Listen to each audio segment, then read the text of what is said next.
Hi, Shane here, Lana67. This is day 2 update for warbosstae's painting challenge.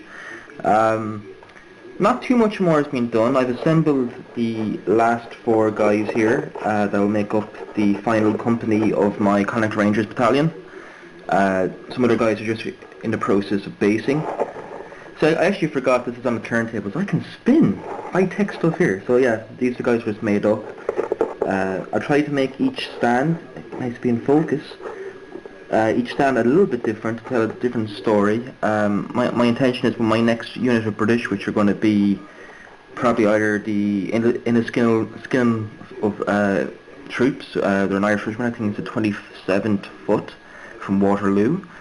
Different headdress to these guys. So these guys are about 1812 Peninsula War. So anyone who knows their history knows that the uniforms changed between the Peninsula War and Battle of Waterloo. And I want to maybe make them a bit more dramatic by like modelling them under fire with wounded and dead and what have you.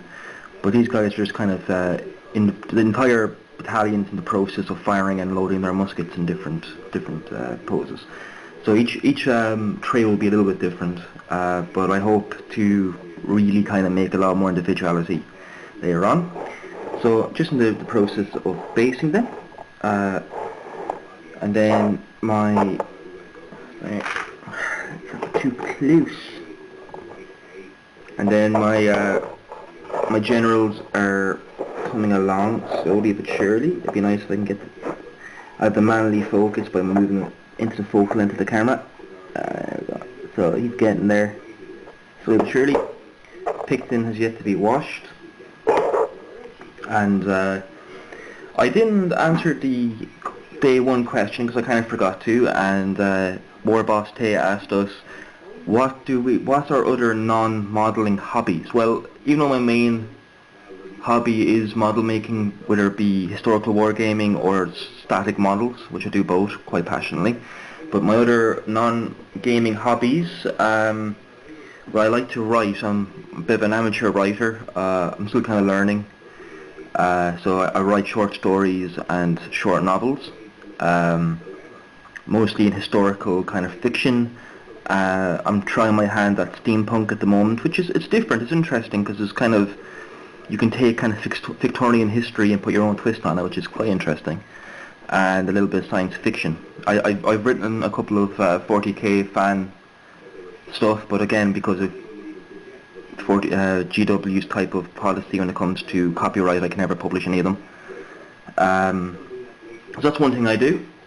And then the other big thing I like to do, though I haven't done in a long time, is I used to be quite an avid airsofter, though I haven't played a game Airsoft in a long time. So there are kind of two other things I used to do quite a bit. And then for day 2, today's question was, what's the highlight of the model you're most proud of that you've worked on this year? Which I'm just going to make some space and I'll show you. I didn't actually think, this is probably, I made 2 of them, but this is the one that really catches my eye. So this is the model I'm most proud of until I get my Rangers done. I'll be quite proud of them because, well, there's a personal connection to them. So this is the model that I am most happy with, or most proud of, which is, there we go. It's a Warlord Games, nice to get into focus, there we go. It's a Warlord Games 28mm Sherman, or actually sorry, it's an Artillery 28mm Sherman with crew. And I went all out weathering them, added some scratch built details that weren't included onto the kit. So I added like the, oh, no one saw that, the mud channel, these little panels running along the edge of the vehicle, I added them in. They're like mud channels, I believe, the M4s had. I added in a wooden stowage. Then I scratch built a lot of stowage as well, with the tarps and what have you out of green stuff. And I even went as far, which I don't know if you can see. Hang on, what I'm actually going to do, I'm going to pause a second and refocus my camera. So hang with me for a second, please, and I'll show you. Okay, and we're back. So I just refocused the camera so I can come in a bit closer. So yeah, I got weathered everything up, added stowage, But I even went as far, which if you can maneuver these, you can actually see, to add division and rank markings of the 1st Armoured Division to their shoulders. Added a stretch sprue antenna, which is more accurate to the real vehicle, and this big red panel is actually an aerial recognition panel, which is basically don't bomb us, we're American panels, so their own Air Force wouldn't accidentally hit them. And it still happened in World War II a lot more than you think. It happens in today's modern times with all these Blue Force trackers. You can imagine how bad friendly fire would have been back in the Second World War. So that's my favourite model so far I worked on. And then, just in case one wasn't enough, I built the second one. So that's the second one. It's pretty much the same, just a little different stowage, slightly different weather, a little bit different. They're both meant to be operating at the same unit. So 2 tanks in bolt action, it's pretty devastating. Anyone who's played Flames of War will be pleased to know that in bolt action, Shermans are actually pretty effective. They don't go boom puffy puffy in the first couple of seconds of the game.